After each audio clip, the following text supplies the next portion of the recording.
Welcome to the Private School Leader Podcast, where private school leaders learn how to thrive and not just survive as they serve and lead their schools. I strongly believe that it is possible to have a long and happy and fulfilling career as a private school leader, and my passion is to help you figure out exactly how to do that right here on the Private School Leader Podcast.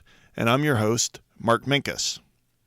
When I was a kid, I loved going trick-or-treating on Halloween. What could be better than dressing up as your favorite character in Star Wars or whatever you were into as a kid and walk around the neighborhood, get a pillowcase full of candy.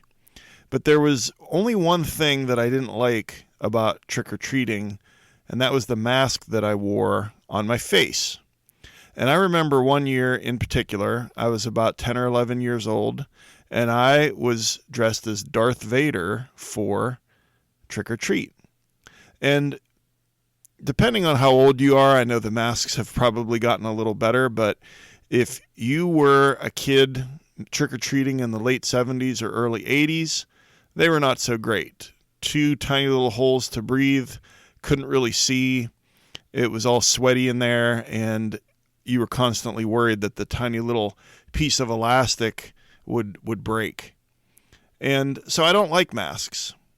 But for the first 8 to 10 years of my career as a head of school, I wore a mask to work every day. The problem was you couldn't see that mask, but I knew that it was there.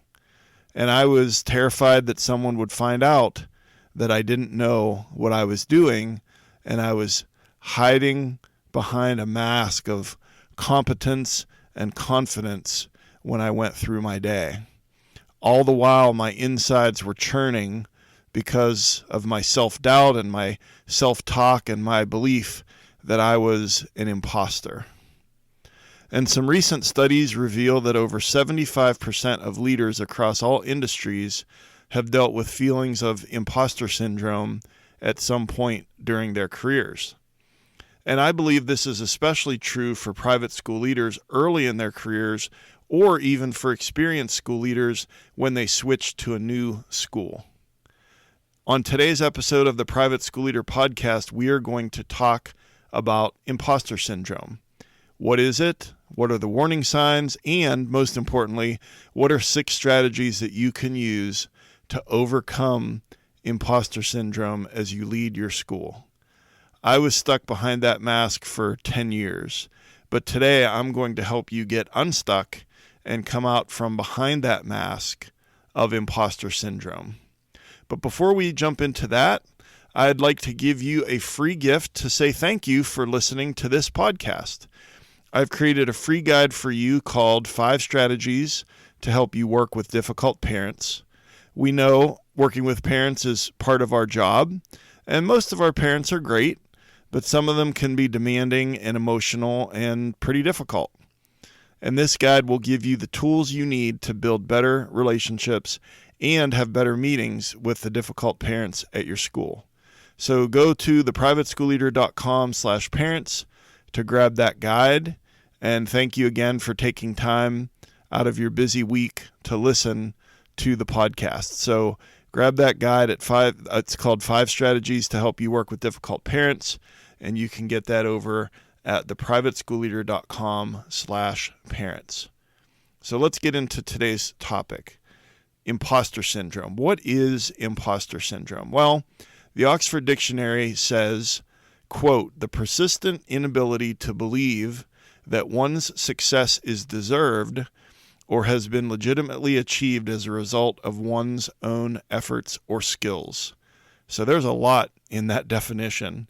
So it's a persistent inability to believe that your success as a private school leader, anything that you're doing as a private school leader, that you don't believe that it was legitimately achieved through your own effort or skill.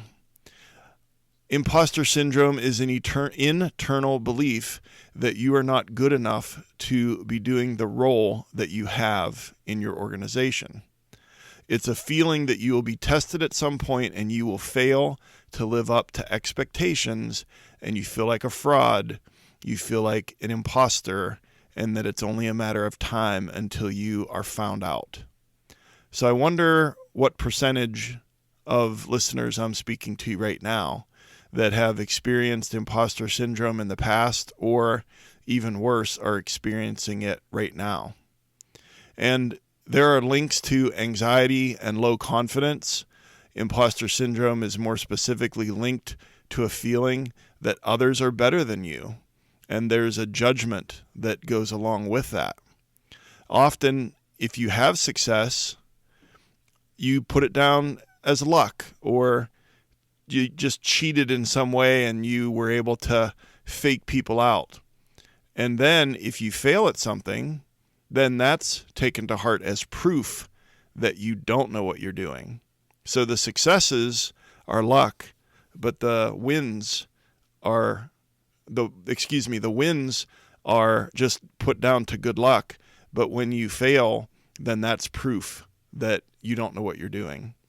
And as a result, and this is a quote I'm going to read from a blog post from Integrity Coaching, and I'll link it in the show notes, but quote, as a result, they feel an array of emotions: guilt, shame, anxiety, fear, and self-doubt, to name but a few. Without the right support, many school leaders will adopt behaviors that do little to address the root cause of their feelings. Instead, they will adopt coping strategies that only serve to exacerbate their feelings of inadequacy. So I want to pause there for a moment and kind of ask you that question to think about. Are you really addressing the root cause of your feelings of imposter syndrome, or are you just adopting coping strategies and kind of just figuring, well, I'll figure it out, and really all that does is make things worse? So we're going to talk now about some of the early warning signs of imposter syndrome. And some of these might be very clear to you. Some of you might be experiencing these right now.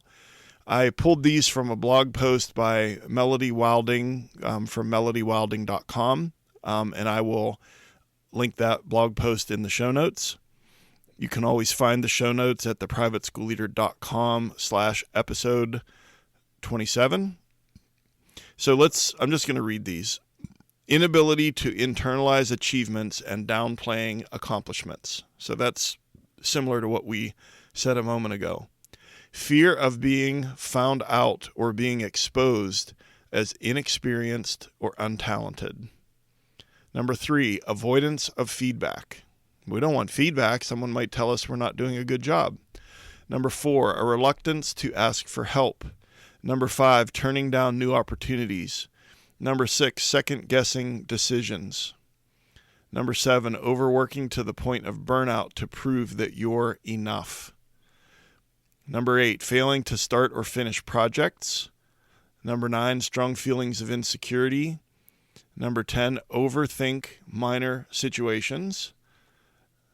Number 10, perfectionism. 11, emotions such as guilt, shame, anxiety, fear, and self-doubt. And then finish out the list with negative self-talk and self-sabotage. Now, that's a pretty long list, and certainly I hope that no one listening to this episode is experiencing all of those symptoms, but if you're feeling like you're not enough, if you're feeling like you're going to be found out, that you don't know what you're doing, if you internalize achievements and figure, well, I just got lucky, and you downplay accomplishments. More importantly, if you have really bad self-talk and you're dealing with emotions of guilt and shame and you're experiencing anxiety over someone's going to point out something about your job that you don't know what you're doing, those have some serious long-term consequences if not dealt properly with the root cause of these feelings.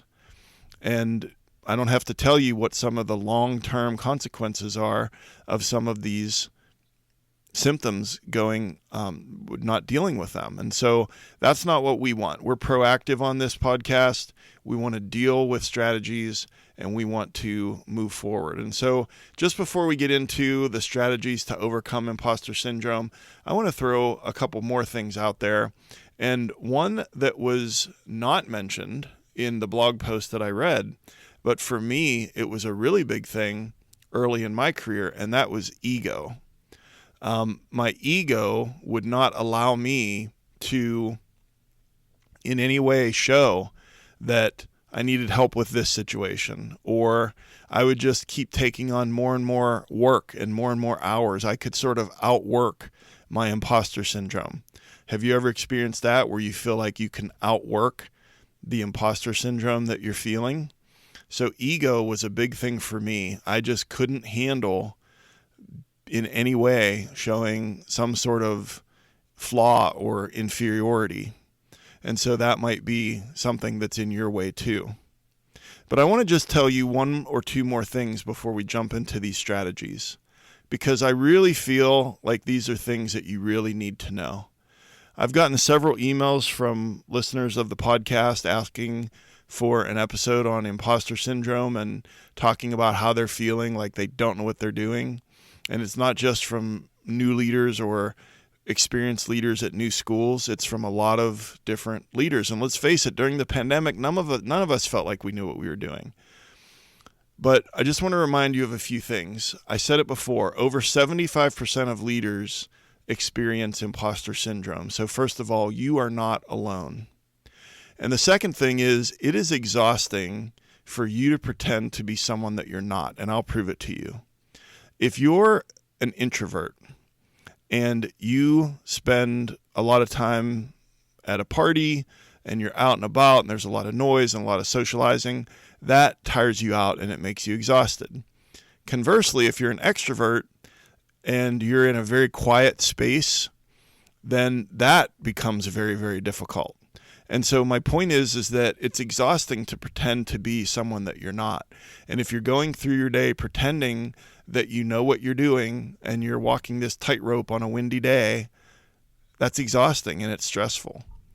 Another thing I want you to know is that I believe that you are diminishing your intelligence, your skill, your accomplishments, and your experience. You have all of those things. We all have them in different amounts. But you, as a school leader, have those things, and you are diminishing your intelligence, your skill, your accomplishments, and your experience. And no one has it all together. You know, it looks like on Instagram that everybody has it all together, but Instagram is the curated reality of someone's life. And so let's just say that it's someone and they show on a Saturday morning, let's say it's a mom with a couple of young kids and they're heading to soccer practice, and the mom has her makeup done, her hair's done, she's got her Starbucks, and she's got the kids getting them on the way to soccer practice, and kind of takes a selfie and whatever the caption is, soccer practice, exclamation point.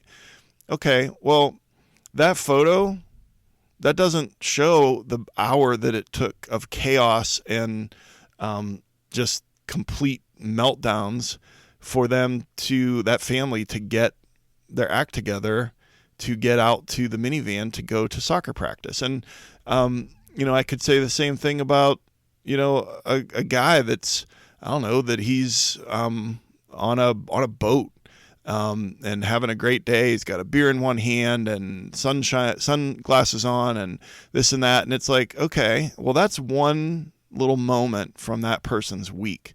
What was the rest of the week like for this guy? So if we compare ourselves to the curated reality of Instagram, if we compare ourselves to what we think other school leaders are doing, and I went through that early in my career where I would compare myself to some other school leaders who were much more experienced than me, and I always came up short. And so no one has it all together, and we need to stop comparing ourselves to other leaders. But last thing, and I really, really want you to hear this. You do know what you are doing. You are not a fraud. You are not incompetent. You said yes. You said yes to this wonderful, exhausting, amazing, unrelenting job of being a private school leader. And the world needs school leaders now more than ever. And you are making a difference in the lives of these kids and these teachers and these families every single day.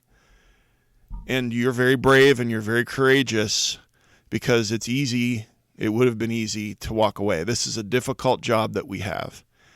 And I know that we're hard on ourselves. I know that we're talking about imposter syndrome today, but I just want to remind you that you do know what you're doing, and you're worthy, and you're enough. And it literally breaks my heart to think about school leaders working themselves to the bone and still at the end of the day feeling like a fraud. So we're going to do something about that. This show is all about taking action, and we're going to take some action today. So the 6 ways to overcome imposter syndrome. Number 1, understand Maslow's 4 stages of learning. Number 2, shift your mindset. Number 3, admit to your team that you don't know it all. Number 4, remind yourself that you actually know what you're doing. Number 5, grow your skills. And number 6, clean up your self-talk. So, number 1, understand Maslow's 4 stages of learning. So, we all know about Maslow's hierarchy of needs pyramid. We learned that in psychology class, maybe in high school, certainly in college. And this is something else that he's less known for, and it's Maslow's 4 stages of learning. And I'll link a graphic in the show notes, but basically you go from unconscious incompetence, which is stage 1. I don't know what I don't know, and I don't know how to do it. So this person is oblivious to their incompetence. Then stage 2 is called conscious incompetence. And it is, I know that I don't know how to do it, and that bothers me. So that's where people with imposter syndrome are living, is in stage 2, conscious incompetence. But where we want to move to is conscious competence. And that is, I know that I know how to do it, and it took me time to get here. And then eventually we'd all love to get to stage 4, which is unconscious competence. I know that I can do it, and it is second nature to do it, and I don't have to think about it. But really, for the purposes of this episode, we're taking ourselves from conscious incompetence to conscious competence. So to elaborate on conscious incompetence a little bit, that whole part where you know that you don't know how to do things and you feel bad about it, a little quote that I have here is though the individual does not understand or know how to do something, they recognize the deficit as well as the value of a new skill in addressing the deficit, and the making of mistake can be an integral part to the learning process at this stage. So this is the healthy way to get out of conscious incompetence. And I just want to touch on that again. You know it, and you see the deficit, and rather than overly emotionalize the deficit, you see a path. And there's value in growing that skill to address the deficit, and then making mistakes is part of the process. I was terrified of making mistakes the first 10 years of my career. I was so worried about what people would think of me. But we want to move you along, and the way is, first of all, recognize that deficit, try not to attach emotion to it, build that skill, and then recognize that you're going to make mistakes as you go. And then where we're headed is conscious competence. And then this individual understands or knows how to do something. However, demonstrating the skill or knowledge requires concentration. It may need to be broken down into steps, and there's heavy conscious involvement in executing the new skill. So now, again, we're not into unconscious competence. We're not into where you can just do it and not think about it. You can do it, but it requires concentration on the skill and the knowledge, and you need to break it down into steps. Okay, well, we can do that. I believe private school leaders can do just about anything. because we're asked to do just about everything. So how are we going to move from conscious incompetence to conscious competence? Again, recognize the deficit. Do not attach emotions to the deficit, especially shame, guilt, and anxiety. We're going to build the skill, recognize the mistakes, that mistakes are part of the process, and then repeat. So again, recognize the deficit, don't attach emotion to the deficit, build the skill, make mistakes, repeat. And if you keep doing that, you're going to move from conscious incompetence to conscious competence. And so we're going to move ourselves along on Maslow's stages of learning. All right, that's number one. On to number two, shift your mindset. So in episode 4 of this podcast, I talked about growth mindset and how Carol Dweck at Stanford University, 30 years of research about growth mindset and fixed mindset. And you might say, well, what does that have to do with this episode? Well, that episode 4, was about kids and how they shut down and how they refuse tasks and how they feel a certain way about how they learn. And, well, guess what? If you are dealing with imposter syndrome, one of the ways to move yourself off of that is to move away from a fixed mindset and adopt a growth mindset. So quickly, I want to touch on what is a fixed mindset as defined by Carol Dweck. It's the belief that your abilities and intelligence are fixed. You got a certain amount of skill and intelligence and ability at birth, and that won't change. So effort in trying to get better at that thing is a waste of time. So let me ask you this question. Did you always know how to lead a private school? Did you always know how to be a leader? Did you always know how to run a parent meeting? Did you always know how to sit and listen to a teacher and help solve their problem? Of course not. You didn't know that when you were born. And so if that's true, that you didn't get all of that skill and intelligence when you were born, then we need to adopt a growth mindset. And that is the belief that our abilities and intelligence can increase through effort. We try different strategies, we make mistakes, we make adjustments, and we persist through the difficulty. And one of the big things in growth mindset language is the phrase, the word yet. So at my school, we adopted growth mindset in the fall of 2016, and it has absolutely revolutionized our school. There's more about that in episode 4. I'll link that in the show notes. But our teachers really, with the common language, if a student will say, well, I'm not good at math, and we teach them to put the word yet on the end of the sentence. Well, I'm not good at math yet. I don't know how to play basketball yet. I don't know how to play a musical instrument yet. I don't know how to do whatever, and then we put yet at the end of that word. Well, at the end of that sentence. Well, what about you? Right now, I want you to do this. I want you to think of something, a skill, that you feel like an imposter at your school. Okay, just take a moment and think about that, a skill. It could be budget. It could be curriculum. It could be how to deal with this poorly performing teacher. It could be student retention. I want you to just think about a skill. And then I want you to say, I don't know how to do blank yet. Literally, say that right now. I don't know how to do blank yet. And I know that it's kind of corny. I know that it's like, okay, positive thinking and what's going on here with Mark? What's he trying to do? But I'm telling you, I've seen it with my own eyes over the past 7 years at our school that changing the language changes the way we think. It changes the way we approach things, and it leads to more effort. So then the second thing that I want to prove to you that you can get off of imposter syndrome is I want to ask you a question. Did you always know how to ride a bike? Were you born knowing how to ride a bike? Now, I'm pretty sure that 100% of you just answered that question and said no. Well, how did you learn how to ride a bike? Well, you got someone to help you and it was really wobbly and you fell a lot and you tried and then you had to try again and you tried again and you fell and it was really wobbly, and then all of a sudden you figured it out and then you could ride a bike. And then even if you haven't ridden a bike in a lot of years, there's an old saying, it's just like riding a bike.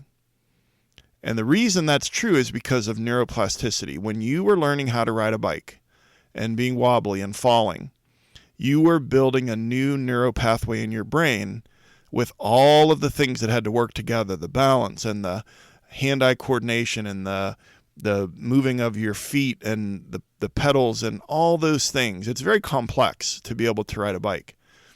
You built that new neural pathway and now it's there. And if you haven't ridden a bike in 20 years, you could get on a bike and ride a bike.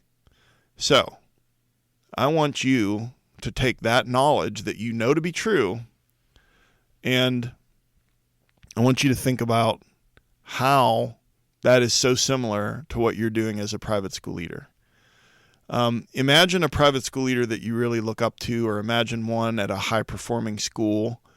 Enrollment is great. Culture is amazing. They have a teacher endowment. It's like, did they always know how to do those things? No.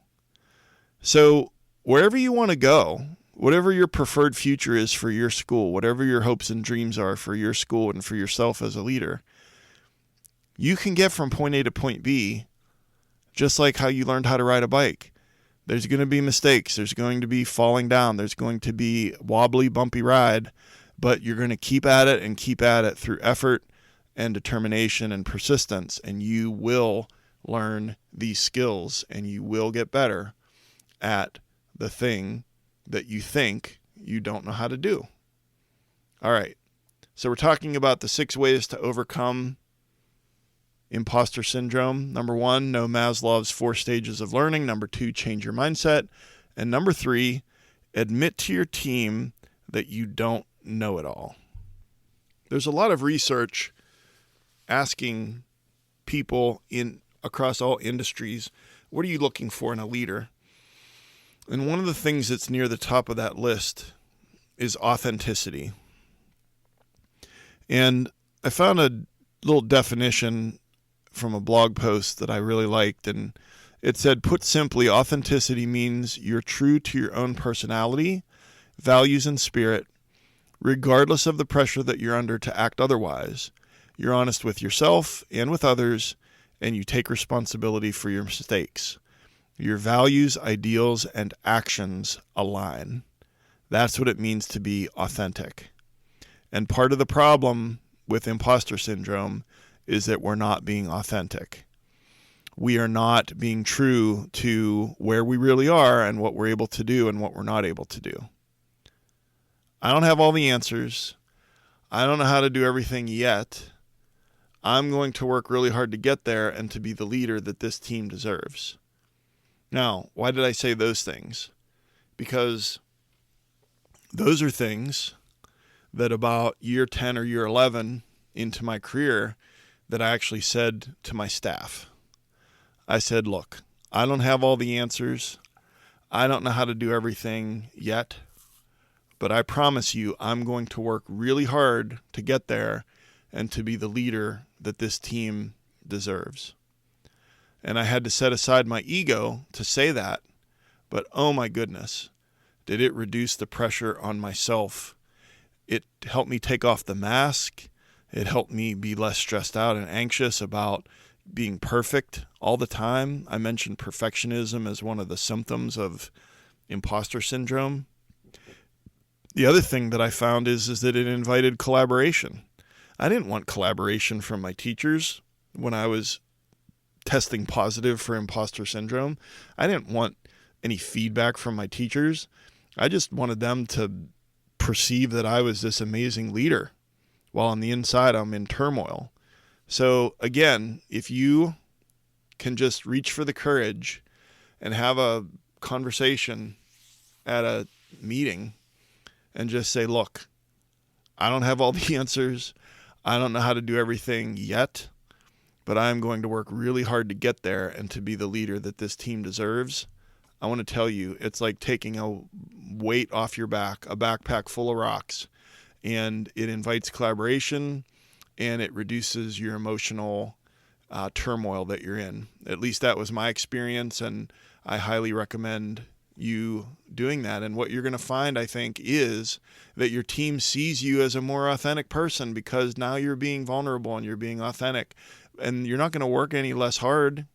You're still going to lead. You're still going to do all the things that you do, but you've lowered the temperature. You've taken the pressure down a little bit because you're doing this high wire act where you're trying to be perfect every day. All right, number 4, remind yourself that you actually know what you're doing.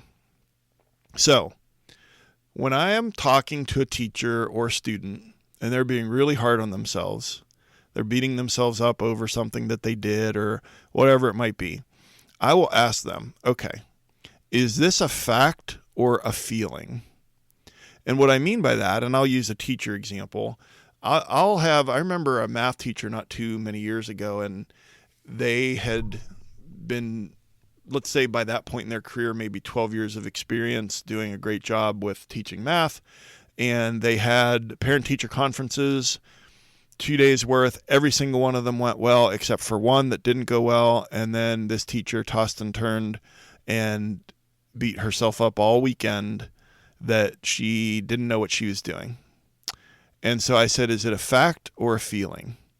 Meaning, I talked about the facts. You have a master's degree and you have 12 years of experience and you got this award and you did this and you did that, and you do a great job in the classroom. Those are the facts. So is this a fact or a feeling? And let's face it, our emotions are very powerful.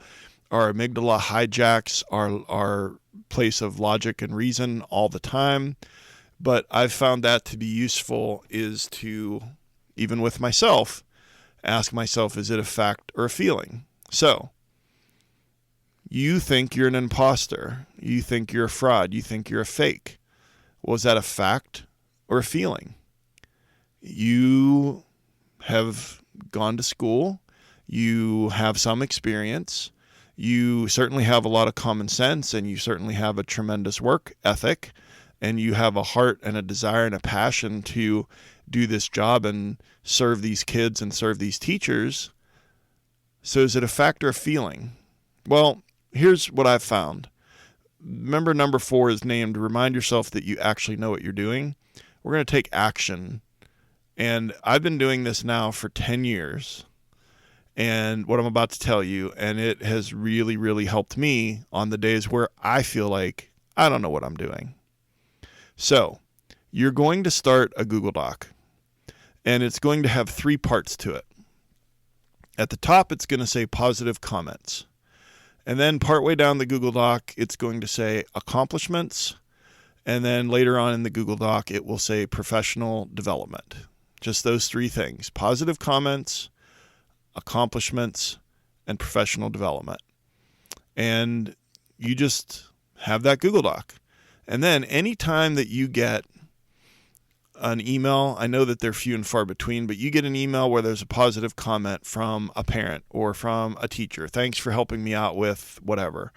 If you get a text, if I get a text, I type it into the Google Doc. If someone tells me something in passing, let's say it's a parent at 8th grade graduation and says something really nice about what we did as a school for their child and thanks me personally for this or that. Later in the day, I'll go back and I'll type that into the Google Doc under positive comments. All right, so that's part 1. Then later on in the Google Doc, you've got accomplishments. So anytime that you accomplish something. So, the spring musical set a record for attendance over the 3 shows. Or, it could be something small, it could be something big. But any accomplishment, big or small, during that school year, you type it into the Google Doc. And then third is professional development. Anything that you do to grow your skills.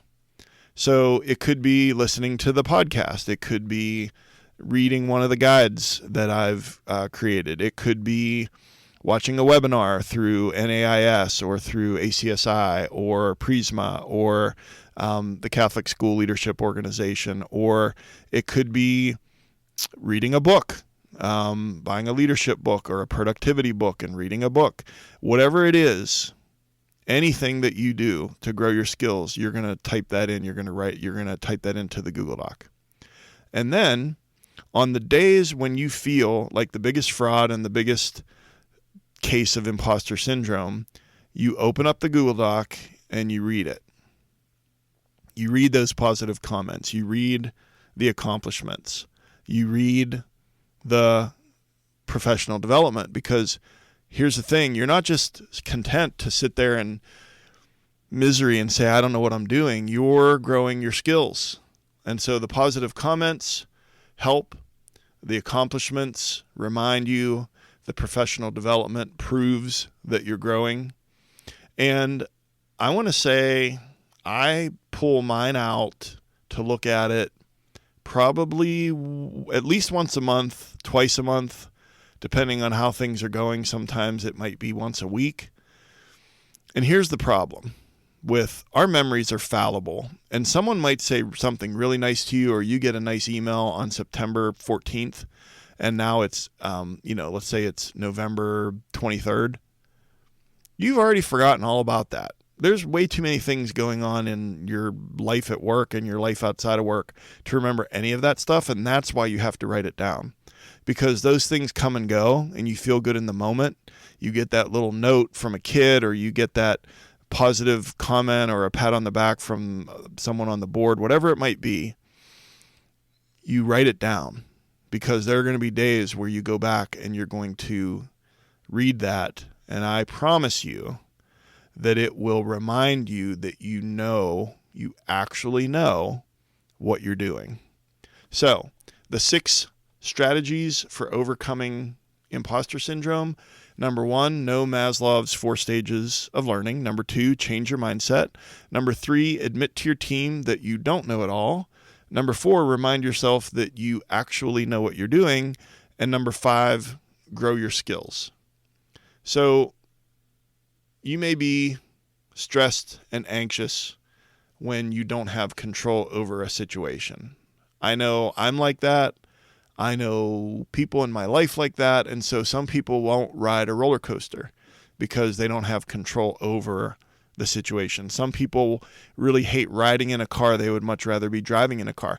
I know people that won't use cruise control on a car because they feel like they're not in control.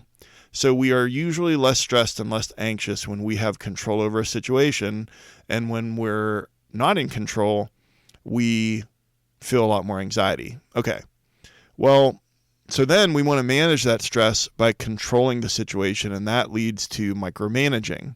And I'll give you an example from my life. So during COVID, at the beginning of the shutdown in March of 2020, we were all at home and we're doing virtual learning, and my office became, the dining room in our home became my office.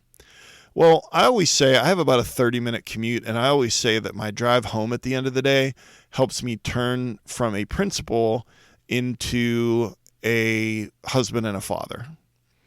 And that 30 minutes is pretty important because I'm in my mode at school. You know all about being in your mode at school, and you don't want to be in that mode at home if at all possible. Well, here's the problem. During COVID, I was working and living in the same place. And so I would walk from the dining room into the kitchen, and let's say my daughter's loading the dishwasher and I'm all stressed out. And so I'm micromanaging the loading of the dishwasher. And I remember my daughter's like, Dad, I know how to load a dishwasher. So you are not going to micromanage situations. You are not going to do this. What you're going to do instead is that you're going to have some agency in this situation about you feeling like an imposter. Now, agency refers to the feeling of control over actions and their consequences. So anxiety is when you don't have control. Agency is when you have some control. So here's what you're going to do.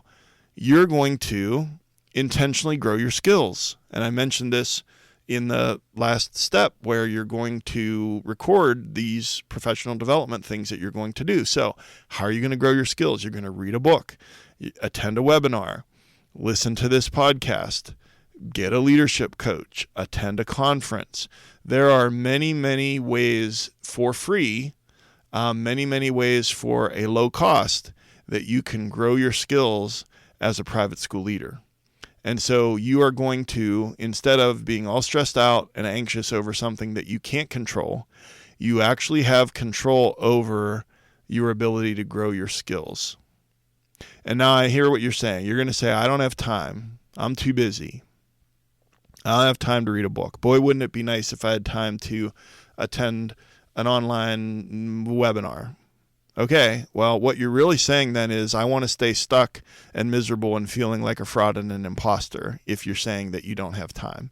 You're going to find a way to make time, and you're going to have an intentional plan to always be growing your skills. Even if it's just a little bit each week, you're going to have agency, and agency will help you be less anxious and more in control of moving from the on those stages of learning. Remember, we said before that you want to move from that conscious, you want to move from the conscious incompetence to the conscious competence. You want to move from knowing that you don't know this skill to knowing that you having the competence and the consciousness. So rather than just sitting there and feeling stuck, you're going to take control and you're going to grow those skills. All right.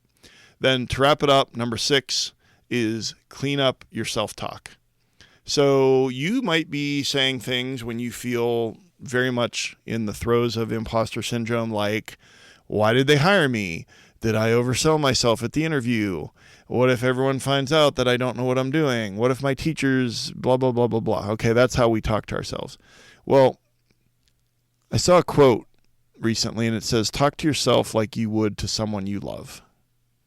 Talk to yourself like someone you love. So there's some growth mindset language in the show notes that instead of saying this, try saying that. It's a poster that we have hanging in our school in various classrooms. I'm going to put that there. You're going to put yet at the end of sentences. You're going to say things like, well, this didn't work, but I can try a new strategy. You're going to clean up your self-talk. Instead of beating yourself up, you're going to have it be future focused and remember that you are in control of growing yourself. So what are some big takeaways from today's episode? Well, imposter syndrome is the persistent inability to believe that one's success is deserved or has been legitimately achieved as a result of one's own efforts or skills.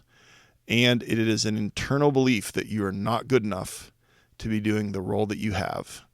Well, we're going to change all that. And how? Well, we're going to implement these 6 strategies. Number 1, understand Maslow's 4 stages of learning.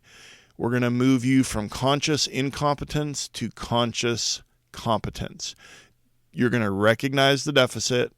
You're going to not attach emotion to that deficit, such as shame, guilt, and anxiety. And then you're going to build your skill to erase the deficit. Number 2, shift your mindset. We're going to shift from a fixed mindset to a growth mindset. You didn't always know how to ride a bike. No one always knew how to be a private school leader. So you're going to develop a growth mindset to get yourself unstuck from being in imposter syndrome. Number 3, admit to your team that you don't know it all. The authenticity and the vulnerability will invite collaboration and feedback, and everybody grows. Number 4, remind yourself that you actually know what you're doing. You're going to start a Google Doc with a section for positive comments, a section for accomplishments, and a section for professional development. And then you're going to fill up that Google Doc, and you're going to pull it out when you're really feeling like an imposter. Number 5, you're going to grow your skills. We're going to move from anxiety to agency. And number 6, clean up your self-talk. And you can look at the growth mindset language in the show notes. And one last thing before the call to action. I told you at the beginning of the episode that I was stuck behind that mask for almost 10 years. You now know everything that I wish I had known then. You know what you need to get unstuck and come out from behind that mask. And I want for you, my heart's desire is for you to take massive action so that you can become the leader that you are capable of becoming instead of staying stuck in this loop of being an imposter or feeling like an imposter. So when we talk about massive action, that's when we come to the call to action. So there's a growth mindset diagram in the show notes at theprivateschoolleader.com/episode 27. And the call to action is to start displaying a growth mindset in your actions and your words. And the second call to action is to grow your skills. Pick one skill, just one, and decide today one thing that you're going to do to grow that skill. That's your call to action. And just before we wrap it up, I just want to tell you one more time that you are enough. You are worthy. You do know what you're doing. You said yes. You said yes to turning your passion for these kids into being a leader at your private school. And you did it after a worldwide pandemic. Like, who does that? People who love children and are high in emotional intelligence and want to serve. You are a servant leader. You are not small. You are not incompetent. You are brave and you are courageous.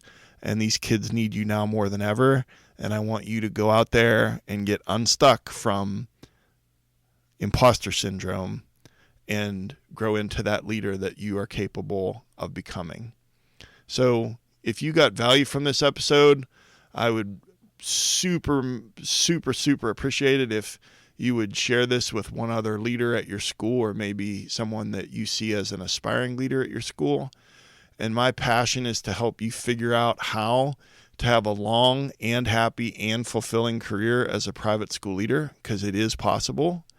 And just another quick reminder about that new guide, 5 Strategies to Help You Work with Difficult Parents, is available over at theprivateschoolleader.com/parents. And there are also a ton of free resources for you at theprivateschoolleader.com/resources. I hope you got value from this episode. Please subscribe, share it with other leaders. I've been your host, Mark Minkus. I just want to say I appreciate you so much and the amazing work you're doing at your school. Thank you for taking time out of your week to join me and listen today. And I will see you next time on the Private School Leader Podcast. And until then, always remember to serve first, lead second, and make a difference.